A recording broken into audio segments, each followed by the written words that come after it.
निमित्ताने संस्कृतचं. पण असं आहे की संस्कृत ही भाषा म्हणजे कशी की तिच्यावर संस्कार करून तयार केलेली भाषा आहे, नियमबद्ध भाषा आहे. आणि हेतू हा होता की सामान्यांनी बोलू नये.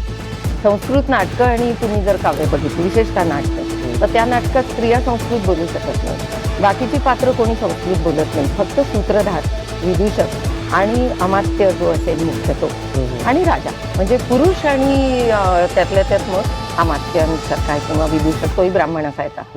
तेव्हा हीच मंडळी फक्त संस्कृत बोलायची. स्त्रिया, सेवक, बाकी जो सगळा वर्ग असतो ते सगळे प्राकृत वेगवेगळ्या